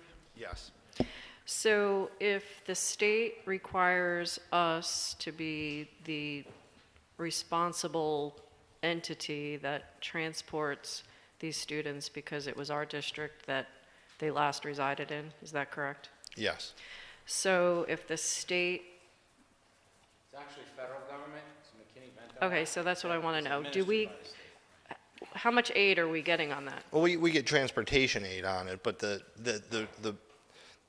it's not so much the cost or the aid that's the problem. It's the limited amount of resources we have available to service the needs of the district. So, what it becomes is, do we need to add a vehicle? And Martucci and I are discussing a couple things. We've got some ideas to look at going into next school year. We think there may be some opportunity if we didn't have identical bus runs for elementary and secondary. There might be room to squeeze some utilization of vehicles in the afternoons is most impactful to us because we have the sports trips and other activities like that. So we've got ideas we're looking at to say what can we do to squeeze some nickels out of the transportation program while still maintaining a proper level of service. But the problem we have right now is just the physical constraint. So we would get transportation aid on picking these kids up no matter where they are. And we try and work with other school districts who have the kids in those locations, just like we do for other school districts. If Newburgh calls us and say, hey, we've got a BOCES kid who's in your district now, can you take them to BOCES for us? We do, right? Because we're going there anyway, there's no extra cost. We have Ellenville transporting a student of ours to a BOCES program right now because they've got the bus going. Sometimes it doesn't work out. If those kids are coming to our district, very few, we don't have any other district that's busing kids to our district, so that falls on our shoulders. And then we sometimes have kids going to places where other districts have kids going, but they're not as generous with helping us out as we would prefer them to be. I mean, I think this is a topic that needs to be addressed at the state level. Ideally, what I think they should do is the district of location should transport the kid. If they have any additional costs that they incur, they could bill it back to the home district.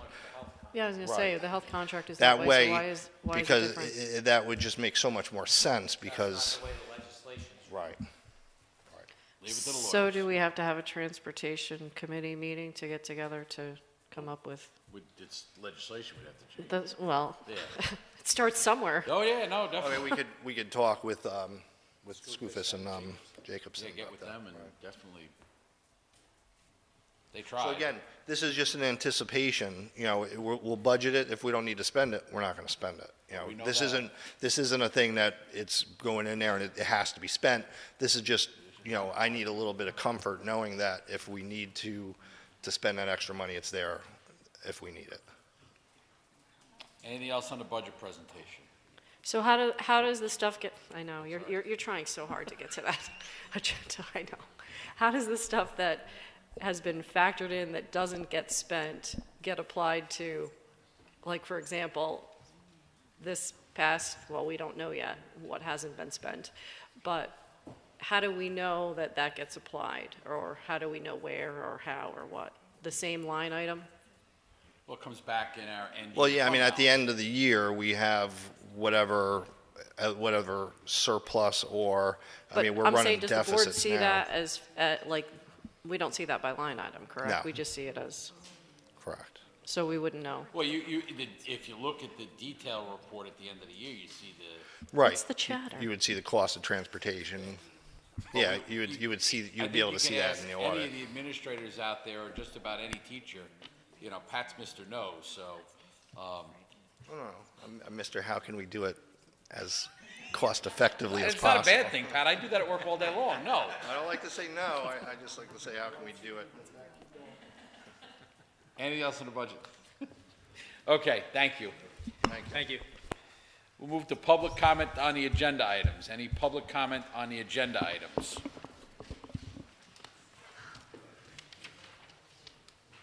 Joanne Reid, Newburgh. I have a number of questions. One, first of all, can we make sure what the information is put on the agenda on time? Because the budget was not put up there until way after 3 o'clock. I've been checking all week to look at it. That's one. Two is, I noticed on the budget, all these positions, and you're right, about the gym teacher, we've talked about it in the past, we've knocked it out. I know like Newburgh added 4 more minutes to each class to come up with that. So why couldn't we be doing the same thing, adding a minute and negotiate it with a teacher for the year? That would take care of that mandate, and we don't have to ask the taxpayers to come up with another $30,000. As far as the tech teacher, again, somebody from the board asked for that. And again, what happens if we came up with asking 3 teachers to do a 6th period? That would save the taxpayers lots of money. We have the same thing with the lighting. Somebody else asked for it, put it in the budget. We have clubs for $8,000, which is a good thing. It's not a bad thing. But my other question is, we have children that are in a backpack program. I didn't see anybody ask to put money into that program for these kids to eat and to run a program all summer. But we come up with lighting, we can come up with gym classes, and we have children that are hungry in this district. So why didn't any of you ask to put money into that backpack program? You're going up $1 million on our budget, over $1 million on our budget, and yet we still don't have numbers for what our taxpayers are going to pay. But we have to wait for the next meeting. So I'm a little upset that you guys really did not think this really through. And I know parents do not want their kids structured at time. And again, if we're going to hire someone to say, here, go throw a Frisbee over there with 10 kids, again, that's $30,000 we're asking them to spend of our tax money. People work hard for their money in this district. So I'm a little upset about that. And again, I think you should really rethink that and add a minute to each gym class, and you'll come up with your mandate. And as far as, like I said, the $100,000, offer 3 teachers to teach it and hold off until next year. But you're asking a lot. You're asking for a capital project that people are all buzzing around town about, that they're not even sure what's in it or what they're doing. They're asking if roofs are in it, what kind of structure we're doing. And again, you're asking everyone to do that, and you're saying it doesn't cost anyone, then it does cost, and now we're not really sure how much this is going to cost the taxpayers. So please, relook at your budget. Ask where we can cut back. How can we cut back on our spending? So that's it. Thank you. Thank you. Move to consent agenda. And just so everybody knows, we're using electronics. It's great. Unless we have something that we believe that we've got some nays or whatever, we're going to do general voting. I'm going to ask, is everyone in favor or against? If there's against, we'll do a roll call, just to move this along and not have the technology problems, and it'll make it easier for everybody.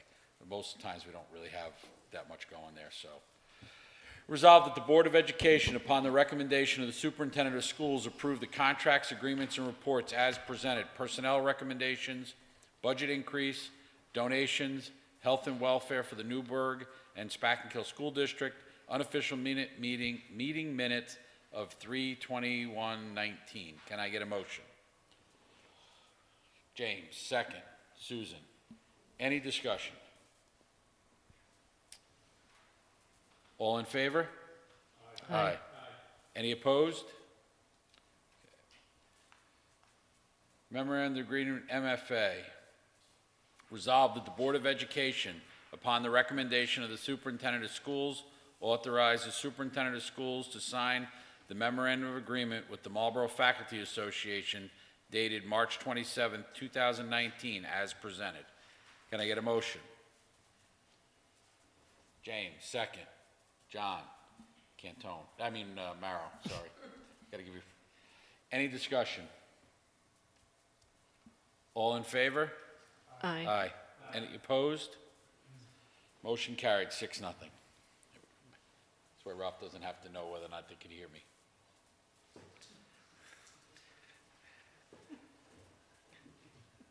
Contract cooperative transportation.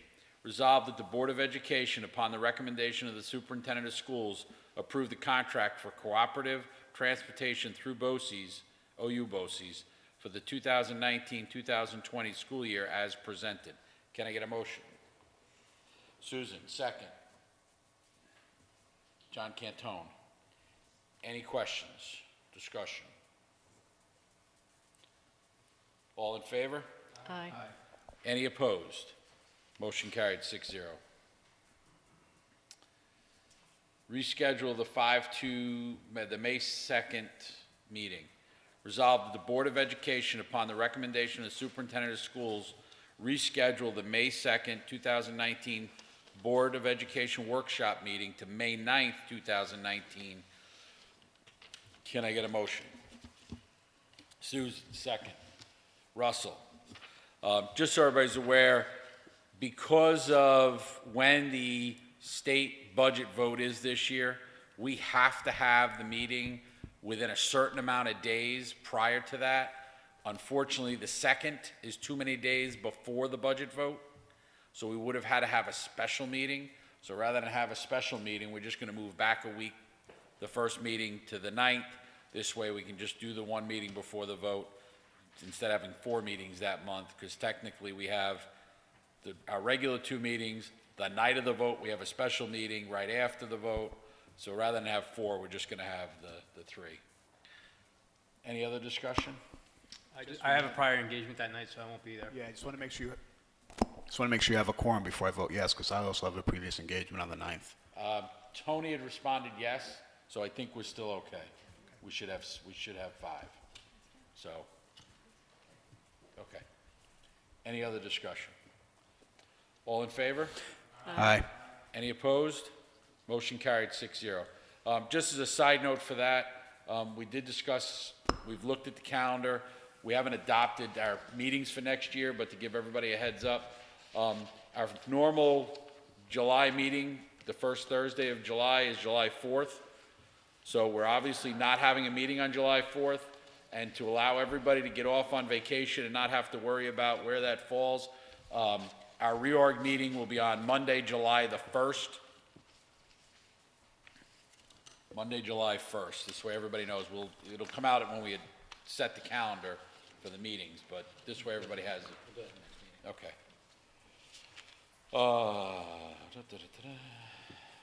Old business.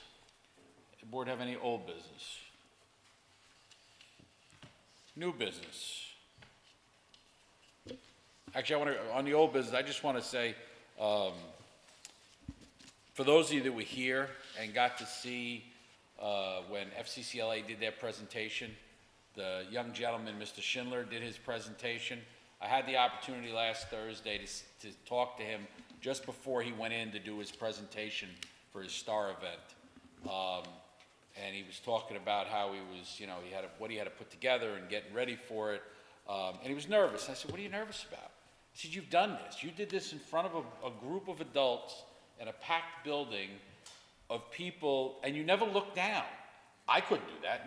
Today I couldn't do that. And turns out actually that board meeting video was part of his presentation, and he got a gold award at the STAR event. It was just amazing. They all were. I mean, but his was just, it was just amazing. So. Great to see him overtaken with emotion. Yeah, he was. He really was. He really was. New business. I got a letter from the American Legion. Invitation to participate in Memorial Day Parade. So May 26th, rain or shine. The theme this year is 100 Years American Legion and the Vibey Sutton Post, 124. So the parade will start, they'll assemble at the high school around 12:30, and the parade will depart promptly at 1, and they'll be ending at the elementary school. So just so everybody's aware, May 26th is the parade. Anybody else have any other new business? Any other items? I have one briefly. I know we're all in a hurry to go home, so I'll make it quick. I had an opportunity to accompany Mr. Lawler and Mrs. Bardunas to BOCES to view the campus. I also sat in the classroom and listened to a presentation, and just a few of the offerings: mechanics, auto body, nursing, dental assistant, aviation, where they actually have a flight simulator in a classroom, carpentry, fashion, and a slew of others that we're not even talking about. And one of my big things to Mr. Lawler was, I don't want to just push kids towards college, because not everybody's cut out for college. I didn't go. I love my trade. I'd like to see an even push to see what kids really want to do. I want to see a guidance counselor say, hey, what do you want to do? If you want to be a mechanic, go to trade school. You don't need a 2-year degree. But just the facilities that are offered on the high school part of it, it's just amazing what these kids can take here, you know, and then further their career. I actually am a graduate of BOCES. I stuck with that career. It's been very, very good to me. So kudos to you guys. I mean, the facility is fantastic, and I know we have a large number of students attending. So nicely done. It was nice to see. That's all I had. Any other items? You know, the only thing I'd add to that is I don't know how well publicized that is, not just our school district, but others. I mean, I remember just recently somebody making a big deal about that on a Facebook post, and I was like, do you guys know? Here's a webpage. Just go out to Orange Ulster BOCES, and it'll tell you how many schools participate. It'll show you all the programs and all the trades that tie to unions or non-union. I don't know if we, as a general districts as a whole, actually communicate that enough. I know you do it in high school to students, but I mean to public, a lot of trades folks that maybe not necessarily union, but others don't necessarily know that we do that, you know? And it is a huge program. And you would be amazed at one of the things they showed us is they have a board of students that actually were interning. So one of the things that pops up to me was Johnson's Toyota had several pictures of kids that interned who, when they graduated, they hired.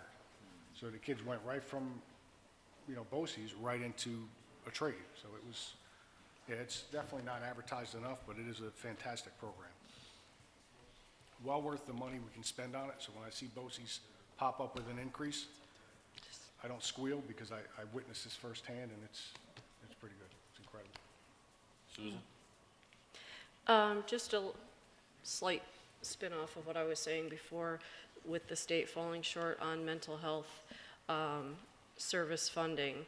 So I would just encourage, and I know that we, you know, most likely do a good job with it, but I would just really encourage us taking a large role in mental health literacy between our students and our staff.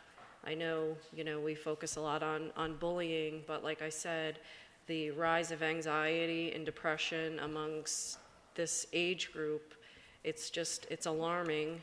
And a lot of times, considering what the home front looks like, a lot of times we really are a very safe place for kids, and the continual conversation, the critical conversation about suicide prevention, and you know, I know a lot of people don't even like to say it. It's like, don't say it, but those are the things that contribute to this, and just the ideation of it. And so I just, you know, I ask that we really take a good look at what that means. It means that more and more mental health care workers are not going to have cost of living increases. A lot perhaps will not be going into the profession because they can't even pay for their student loans for a master's degree. So it has a huge impact. And, you know, if we can just keep that a very vital piece of conversation within this district, we would be serving all of our families and students very well. I just want to make sure we announce publicly, an informational campaign is beginning, actually has begun, but you'll see a substantial increase in the amount of material going out to our public through our social media, our email systems, and also mailings regarding Vision 2020. We have 2 open houses scheduled. One open house is April 24th at the middle school at 6 o'clock, and the other one is May 8th, again at the middle school at 6 o'clock. We've also gotten our first delivery of our storyboard set, so we'll have a set of these in each of our schools so that anyone that comes to our schools that wants to see information about Vision 2020 will be able to take a look at these vision boards. We'll also have these placed up here in the lobby so that there's just fantastic information about what it is and what it's not. This will also be produced out through our social media and email systems. So. Can we reach out and ask if the library would object? mean, not for nothing, we have to deal with collecting their taxes for them. You know, we have the public library, it's in the center of the community as a good place of people in and out, you know, that we could put them there, just another place to get, I mean, I know we're trying to reach out as much as possible, but just another place to get the info. And if anybody's got any other idea, you know, any specific public buildings, but that specific. I'll ask them. Thank you. Both libraries, right? Yeah, we can ask them, I just don't know space-wise. I know that's their biggest problem here is kind of tight. Yeah. Any other items? Recognition of district residents and others? Here comes Rob.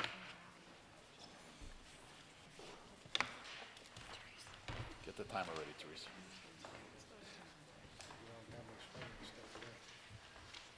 I'm very glad to see that you took my recommendation to have public vote of the board, especially when there's not a 6-0-7-0. Just a comment, moving the meeting or the reorg meeting to the 1st of July. Usually Monday nights, the town has various meetings in this room. You might want to check with the town. Yeah, we're going to coordinate with them. It may not, we may, if they have a board meeting or whatever, we may I have believe another. it's a night for planning board, Yeah. but it's not town board. But we'll, if either they'll be upstairs or we may be at one of the schools. Yeah. We'll see. And my last comment is, several months ago, I talked about the Middle Hope Elementary School being vacant, and that it was costing money to keep it heated and so forth. About a month or two went by, and I learned that BOCES would be renting the facility.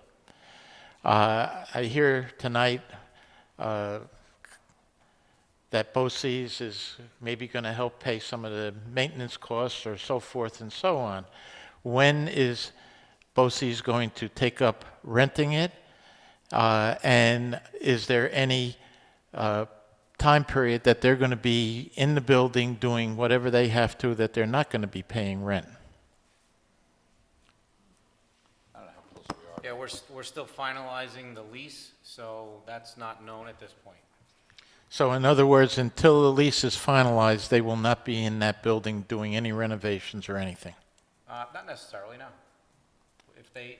They're coming to the space, so if they need to come in and start to make the space their own, I don't think that we would be against that, but the finality of the lease has not been. But if they're starting to do renovations, they should start paying rent from that day. I wouldn't anticipate any renovations. I mean, there could be some paint and some movement of desks and things like that, but. No renovation. There won't be renovations. So, Yeah, and it's all part of our negotiations with them on the final lease. So Right. Once we're ready to bring forth the final lease, once the lawyers and everything, then we'll have a public. Do we have any idea what they're going to be paying per year, per month, or whatever yet? Yeah, once we have the lease set, this Board of Education will vote on the lease publicly, and the lease will be available as a public document. All right, are we, It's confidential negotiations right now. are we including any of that amount in the projected revenues for the next year? Yes. Yes. And I haven't seen any schedule of the revenues. What kind of revenue are we putting in the budget Ralph, projected? that's part of the confidential. No matter how you ask that, we're not going to tell you. You can ask that 12 different ways. We're still not going to give you that answer until we finalize the negotiations. Did Mark send you up there? Is there a schedule out that I can see of the projected revenues? No. Not yet. Because we know you would compare it to last year's and figure out what that number was. I don't know anything about budgets. Yeah, no.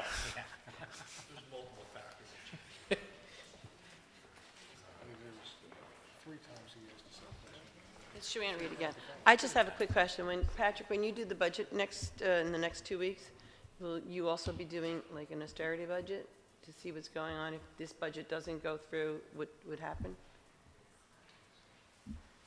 Well, don't we always show? Yeah, we'll know Well, what we I'm have to just do. asking because, like I says, and will it be up on the website? Because it just, there's a lot of things I keep going on there to look at, and things aren't there until last minute. So I'm just It wasn't there asking till if last that's, minute tonight because it wasn't done until after 3 p.m. for the presentation, so that's why it wasn't available to be put on the website Okay. by 3 p.m. this way at least people can see both budgets and how much it's gonna cost, so you're gonna break it down, so each Newburgh, No, it would be, we don't have those numbers. right, but at the next budget, when you go to adopt it, people wanna know how much they're gonna have to pay. but So we don't- you'll we break won't- that down we into won't- each town. We won't know how much people have to pay until the municipalities give us their data in August. So we can put a projection together, an estimation, but Right. there's so many factors involved that there's no way that we could tell you this is what it's going to cost you. For every year that I've lived here, they've always projected and told each one, it's gone, it's Okay. variance maybe, it's always gone by maybe $20, maybe $30. But we'll still publish the same data we've always published, but like we say every year, and you sat on this board all those times, and you realize, those numbers are very broad numbers based on best guess data, which right now they're trying to gather based on the large parcel changes, but it's best guess until August. Right, and every year, even when I sat there, I asked the same questions. Right. Because, again, that's how people go out and vote here. They like to know what they're going to be able to pay, what they can afford and what they can't afford. Unfortunately, So- all it is a wild guess, because the assessments that's the problem with the system. Unfortunately, we're dealt this deck of cards that we have to deal with, because it would be great if they had to set their assessment by a date prior to the budget, because you'd actually then know the true thing. But we don't get to make those decisions. But at least it gives somebody at least an idea on Yeah, and what we they're al- going to go we up or al- down. We always have that ballpark number. Okay, thank you. Yes. Okay. We do not have another executive session, so thank you, everybody. We'll see you in 2 weeks. Motion to adjourn? James?